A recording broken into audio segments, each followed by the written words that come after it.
अगर डोवाल की बात नहीं मानता अमेरिका तो चली जाती ट्रंप की कुर्सी। मार्को रूबियो को लगाई ऐसी फटकार, तुरंत राइट टाइम हुआ था अमेरिका। अजित डोवाल की एक फटकार ने अमेरिका के सिर से उतारा सुपर पावर का भूत। जानिए कैसे भारत ने ट्रंप को अपनी शर्तों पर घुटने टेकने के लिए कर दिया मजबूर। वॉशिंगटन के बंद कमरों में हुई धुलाई की इनसाइड स्टोरी, जिसने पाकिस्तान को बेआबरू किया और अमेरिका को झुकने पर कर दिया मजबूर। 50% टैरिफ की धमकी देने वाला अमेरिका 18% पर कैसे मान गया?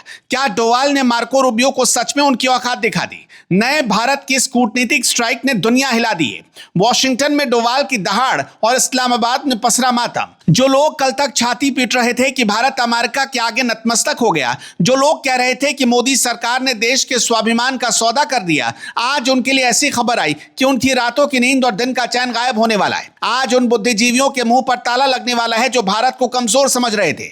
आज बात होगी उस दहाड़ की जिसने वॉशिंगटन के गलियारों में खलबली मचा दी और इस्लामाबाद को मातम के समंदर में डुबो दिया। आज हम उस सच से पर्दा उठाएंगे कि कैसे भारत के राष्ट्रीय सुरक्षा सलाहकार अजित डोवाल ने अमेरिका को उसकी असली औकात दिखाई और कैसे डोनाल्ड ट्रंप को अपनी अकड़ ढीली करते हुए भारत की शर्तों पर घुटने टेकने पड़े।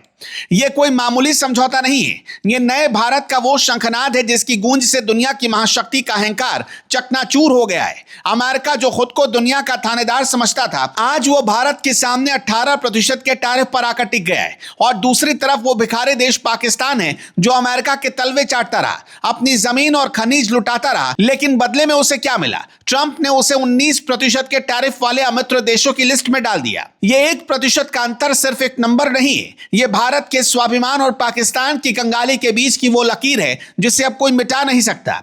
आज इस वीडियो में हम एक एक परत खोलेंगे और बताएंगे कैसे भारत ने ट्रेड वॉर की इस जंग में अमेरिका को धूल चटा दी है। हाल ही में ब्लूमबर्ग की एक रिपोर्ट ने पूरी दुनिया के कूटनीतिक हलकों में तहलका मचा दिया। इस रिपोर्ट में दावा किया गया कि भारत के नेता अजित डोवाल ने अमेरिकी विदेश मंत्री मार्को रूबियो से मुलाकात की और उन्हें दो टूक शब्दों में समझा दिया कि भारत किसी के दबाव में काम नहीं करता। हालांकि विदेश मंत्रालय ने औपचारिक तौर पर इस मुलाकात का खंडन किया है, लेकिन कूटनीति की दुनिया में अक्सर वही सच होता है जो पर्दे के पीछे घटता है।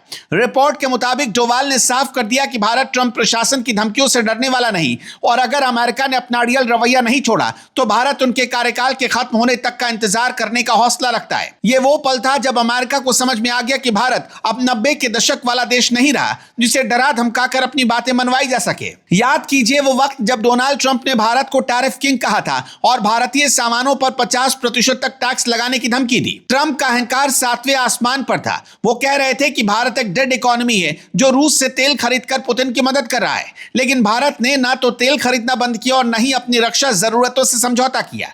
भारत ने साफ कह दिया कि हमारी नेशनल सिक्योरिटी हमारे लिए सबसे ऊपर है, चाहे सामने अमेरिका ही क्यों ना खड़ा हो। अजित डोवाल का वॉशिंगटन जाना और वहां जाकर मार्को रूबियो को भारत का कड़ा संदेश देना इस पूरी डील का टर्निंग पॉइंट साबित हुआ। रिपोर्ट कहती है कि यह मुलाकात तब हुई जब पीएम मोदी तियानजिन में पुतिन और शी जिनपिंग के साथ हाथ मिला रहे थे। उस तस्वीर ने ट्रंप की रातों की नींद उड़ा दी। अमेरिका को समझ में आ गया कि अगर उसने भारत को नाराज किया तो भारत का झुकाव पूरी तरह से यूरेशियन ब्लॉक की तरफ हो जाएगा, जिससे अमेरिका का एशिया पैसिफिक का पूरा खेल बिगड़ सकता है। याद है ना वो तस्वीर जिसे खुद डोनाल्ड ट्रंप ने पोस्ट किया था? डोनाल्ड ट्रंप की उस तस्वीर में नरेंद्र मोदी, शी जिनपिंग और पुतिन नजर आ रहे थे। डोवाल ने रूबियो से स्पष्ट कहा था कि भारत पुरानी कड़वाहट को भूलकर आगे बढ़ना चाहता है, लेकिन बराबरी की शर्तों पर। भारत ने साफ कर दिया कि वो ट्रंप के दबाव में आकर अपने किसानों और अपने डेटा को दांव पर नहीं लगाएगा। इसके बाद ही बर्फ पिघलनी शुरू हुई।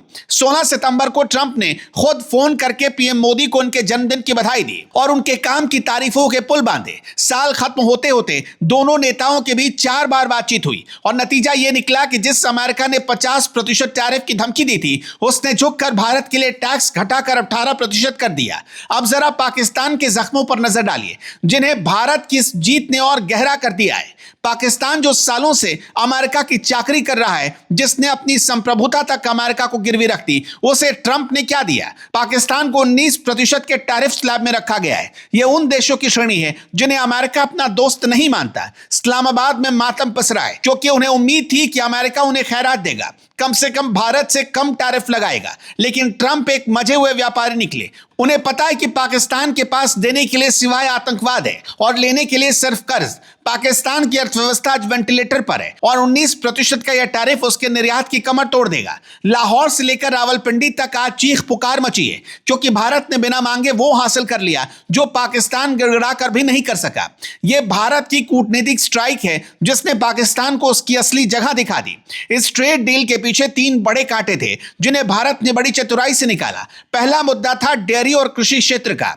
अमेरिका चाहता था कि उसका चिकन और डेयरी उत्पाद भारत के बाजारों में बिना किसी रोक टोक के आए, लेकिन भारत ने साफ मना कर दिया कि वो अपने 8 करोड़ पशुपालकों और किसानों के हितों के साथ खिलवाड़ नहीं करेगा। अमेरिका में जानवरों को जो चारा दिया जाता है वो भारतीय धार्मिक और सांस्कृतिक मूल्यों के खिलाफ है और भारत ने इस मुद्दे पर 1 इंच भी पीछे हटने से मना कर दिया।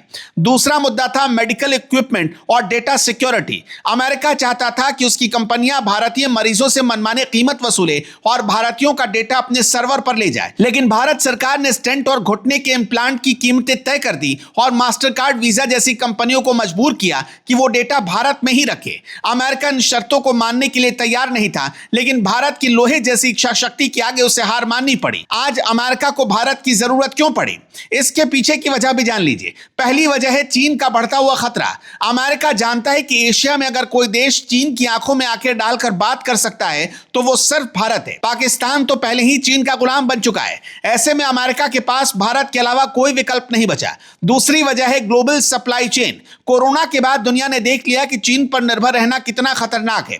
अब एप्पल से लेकर बोइंग तक तमाम बड़ी अमेरिकी कंपनियां चीन से निकलकर भारत आना चाहती हैं।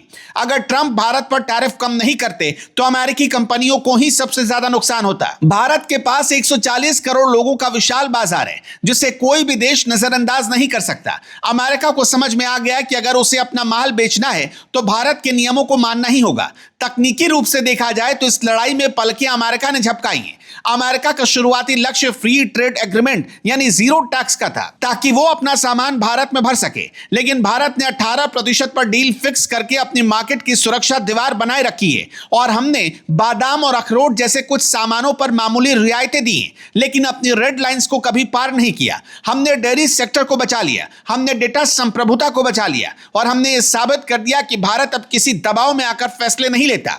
यह भारत के बढ़ते आर्थिक कद और कूटनीतिक अनुशासन की जीत है।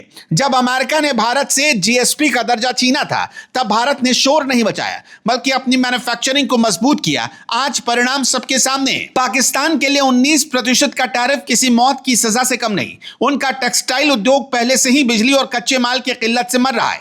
अब अमेरिकी बाजार में उनका माल महंगा होने से उनके ऑर्डर वियतनाम और बांग्लादेश के पास चले जाएंगे। पाकिस्तान ने हमेशा व्यापार से ऊपर आतंकवाद और कश्मीर को रखा, जबकि भारत ने अपनी अर्थव्यवस्था को प्राथमिकता दी। आज दुनिया देख रही कि एक तरफ आत्मनिर्भर भारत है जो अपनी शर्तों पर दुनिया को नचा रहा और दूसरी तरफ एक कंगाल पाकिस्तान जो दाने दाने को मोहताज है। अमेरिका ने यह साफ कर दिया कि उसके लिए भारत एक पार्टनर है और पाकिस्तान महज एक प्रॉब्लम। कुल मिलाकर बात बिल्कुल साफ है, यह ट्रेड डील भारत के लिए एक निर्णायक रणनीतिक जीत है। भारत ने न केवल अपने किसानों और उद्योगों को बचाया बल्कि दुनिया की सबसे बड़ी महाशक्ति को भी यह समझा दिया कि 21वीं सदी भारत की है। 18% बनाम 19% का यह मुकाबला बताता है कि अब दक्षिण एशिया की कमान पूरी तरह भारत के हाथों में है। जो लोग कह रहे थे कि मोदी झुक गए, उन्हें आज यह समझ लेना चाहिए कि झुकना उसे कहते हैं जब आप अपनी शर्तें छोड़ देते हैं और जीत उसे कहते हैं जब आप सामने वालों को अपनी शर्तों पर आने के लिए मजबूर कर देते हैं। भारत ने अमेरिका के अहंकार को तोड़ा है और पाकिस्तान की अकड़ को मटियामेट कर दिया। यह नए भारत का उदय है जो आंख झुकाकर नहीं बल्कि आंखों में आंखें डालकर बात करता है। वॉशिंगटन से लेकर इस्लामाबाद तक संदेश पहुंच चुका है कि अब दुनिया को भारत के कायदे कानूनों के हिसाब से चलना होगा। 18 और 19 का यह खेल तो बस एक ट्रेलर है, पूरी फिल्म अभी बाकी है। भारत अब याचक नहीं, एक विश्व शक्ति है जिसने वर्ल्ड ऑर्डर चेंज कर दिया है। दर्शकों, अगर आप हमारी बात से सहमत हैं तो इस वीडियो को ज्यादा से ज्यादा शेयर करें।